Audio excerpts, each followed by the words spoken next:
जय श्री कृष्ण।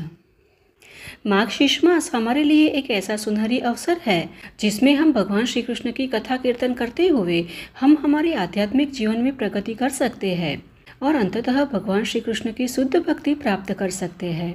और आज हम एक ऐसी कथा का श्रवण करने जा रहे हैं जिसका कदाचित ही आपने श्रवण किया होगा।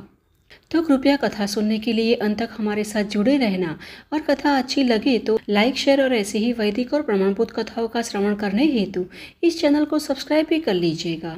तो आइए आज की कथा का आरंभ करते हैं। अब यह उस समय की बात है जब कंस की मृत्यु के पश्चात उसकी दो रानियां अस्ति और प्राप्ति अपने पिता मगधराज जरासंध के पास लौट आई थी। अब अपने दामाद की मृत्यु पर जरासंध बौखलाया हुआ था और प्रतिशोध में उसने पूरी पृथ्वी को यदुओं से मुक्त करने की प्रतिज्ञा ले ली थी। अब इस विचार से उसने तेभिसक्षिणी सेना का निर्माण कर दिया और जब भगवान श्री कृष्ण ने मथुरा वासियों को इसे भयभीत होते हुए देखा तो वे समय, स्थान तथा अपने अवतार के विशिष्ट उद्देश्य पर विचार करते हुए मनन करने लगे। अब श्री कृष्ण विचार ही कर रहे थे कि सूर्य के समान दैदीप्यमान दो रथ आकाश से वहां प्रकट हो आए। वे सारथी तथा समस्त अस्त्र शस्त्र से युक्त थे।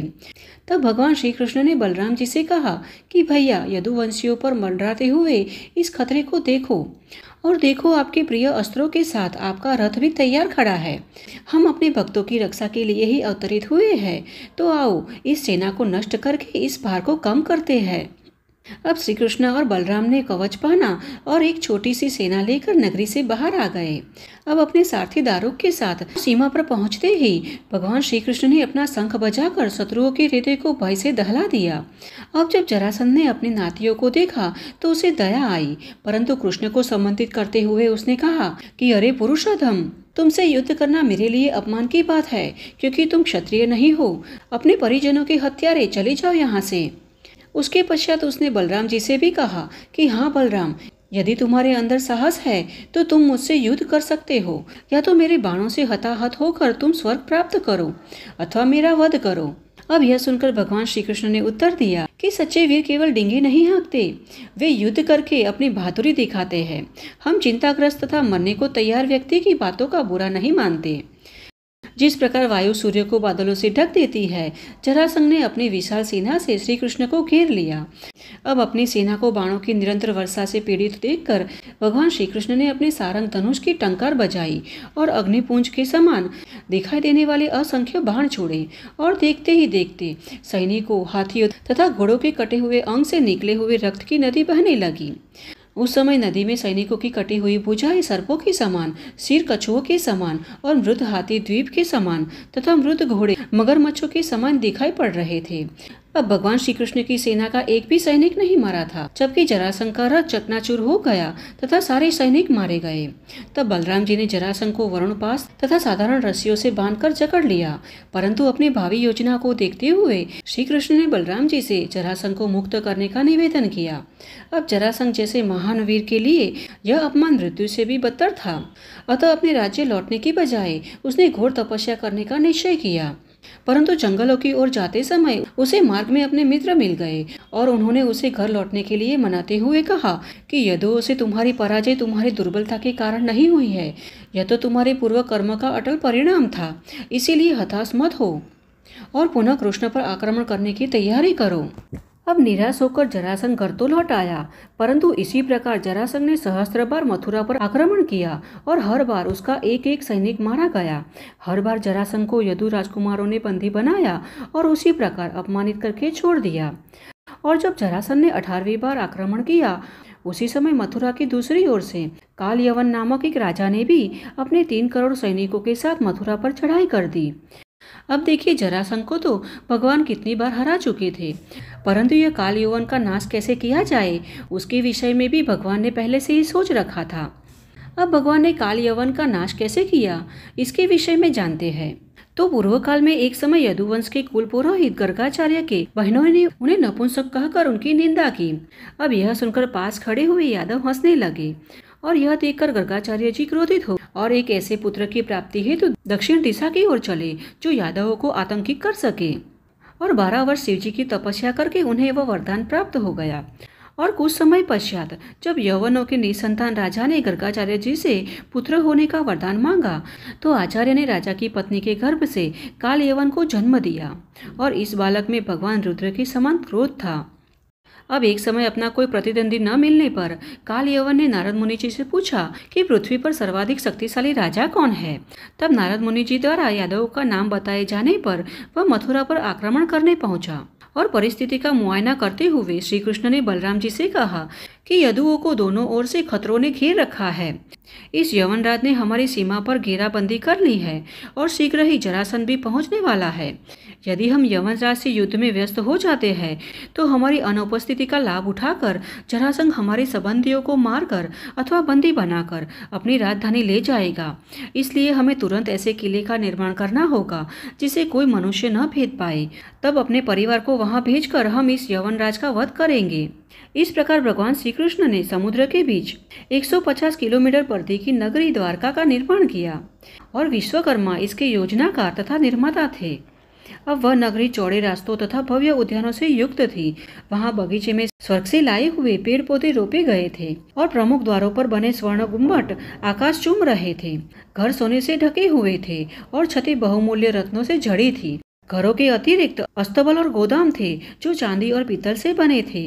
अब द्वारका में ब्राह्मण, क्षत्रिय, वैश्य तथा शूद्रों के लिए भिन्न भिन्न आवासों की व्यवस्था भी की गई थी और भगवान श्री कृष्ण के हजारों महल पूरी नगरी के सौंदर्य में चार चांद लगा रहे थे। इसमें इंद्र ने अपनी सुधर्मा राजसभा और पारिजात वृक्ष दिया। वरुण ने मन की गति से चलने वाले कुछ सफेद और कुछ काले घोड़े दिए। तो कुबेर ने 8 प्रकार की धन संपदा दी और अन्य देवताओं ने भी भिन्न भिन्न प्रकार के उपहार दिए।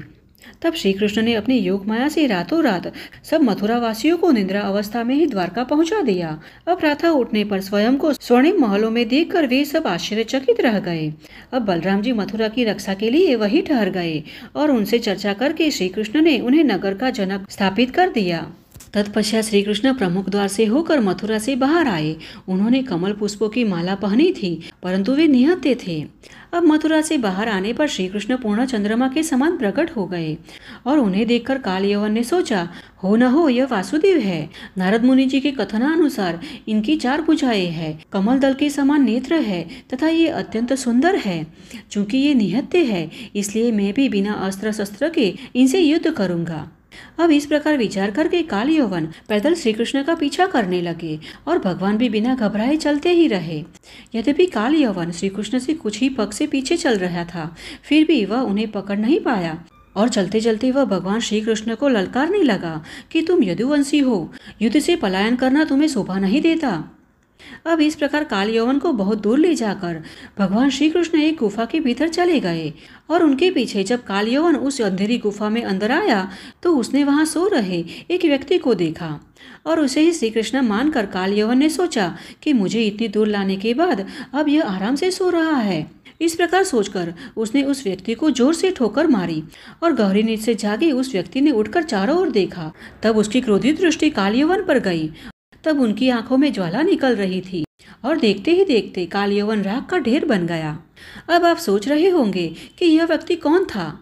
तो सो रहा वह व्यक्ति था मुचुकुंद, जो इक्ष्वाकु वंश के पुण्यवान राजा मांधाता का पुत्र था। युगों पूर्व मुचुकुंद ने देवताओं का सेनापति बनकर कई युद्ध किए थे और अंत में जब देवताओं को सेनापति के रूप में कार्तिकेय मिल गए, उस समय उन्होंने मुचुकुंद को सेवानिवृत्त कर दिया और आभार व्यक्त करते हुए देवताओं ने उनसे कहा कि आपने हमारी रक्षा के लिए अपनी कई इच्छाओं की बलि दे दी है। काल के प्रभाव से आपका राज्य, परिवार, मंत्री तथा प्रजा सब नष्ट हो चुके हैं। आपका परम कल्याण हो। कृपया मुक्ति को छोड़कर हमसे अन्य कोई भी मनचाहा वरदान मांग लीजिए, क्योंकि मुक्ति केवल भगवान श्री हरि विष्णु ही दे सकते हैं।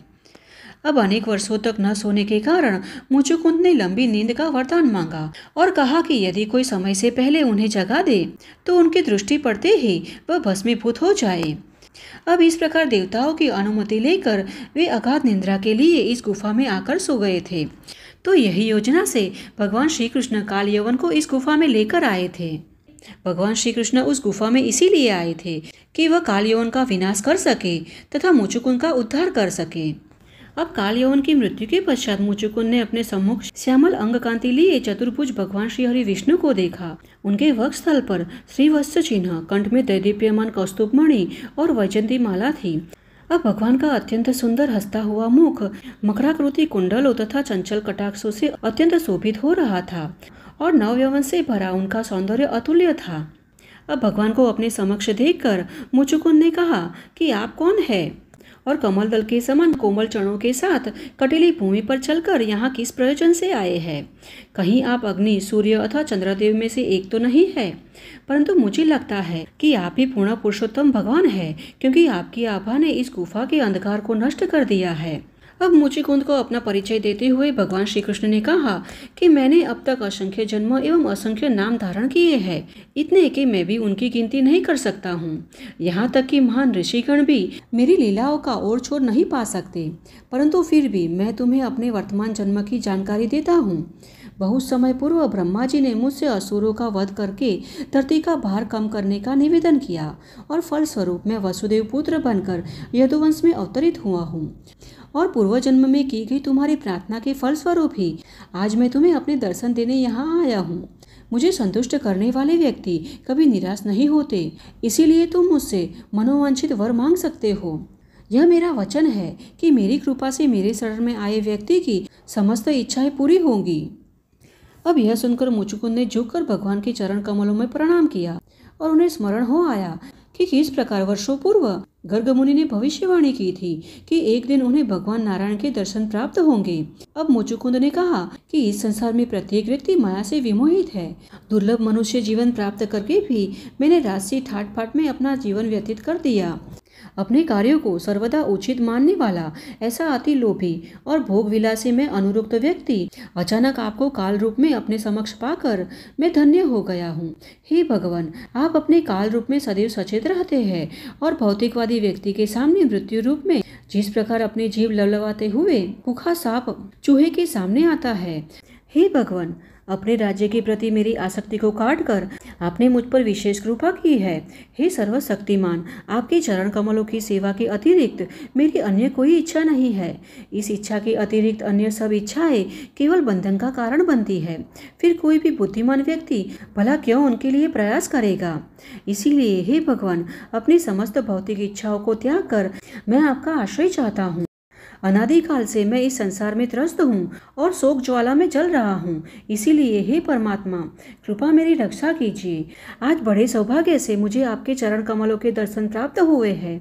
अब इस प्रकार मुचुकुंद के शब्द सुनकर भगवान श्री कृष्ण ने कहा कि हे राजन, आपका मन पूर्णतः शुद्ध है। मन चाहे वर के प्रलोभन से भी आपका मन विचलित नहीं हुआ है। विश्वास रखो, मैंने तुम्हारे आदर्श चरित्र का प्रदर्शन करने के लिए ही तुम्हें इस प्रकार प्रलोभित करने का प्रयास किया, परंतु मेरे शुद्ध भक्तों के चित्त कभी भी भौतिक वरदानों से डगमगाते नहीं है। अतः तुम सदैव मेरा चिंतन करते हुए पृथ्वी पर विचरण करो। मेरी अटूट भक्ति सदैव तुम्हारे हृदय में वास करती रहेगी। और चूंकि तुम क्षत्रिय थे, शिकार के दौरान तुमने अनेक पशुओं का वध किया था, इसीलिए मेरे शरणागत रहते हुए भी तपस्या करो और उन सब पाप फलों को नष्ट कर दो और अगले जन्म में तुम एक सुयोग्य वैष्णव बनोगे और निश्चित ही मेरे पास लौट आओगे। तो यह थी आज की हमारी कथा और हमें आशा है कि यह कथा आपको अच्छी लगी होगी। तो इसे अधिक से अधिक लोगों में शेयर कीजिएगा, जिससे कि वे भी इस कथा का श्रवण कर पुण्य फल की प्राप्ति कर सके। और फिर से मिलते हैं हमारे शास्त्रों में वर्णित ऐसे ही वैदिक और प्रमाणभूत कथाओं के साथ। तब तक के लिए जय श्री कृष्ण।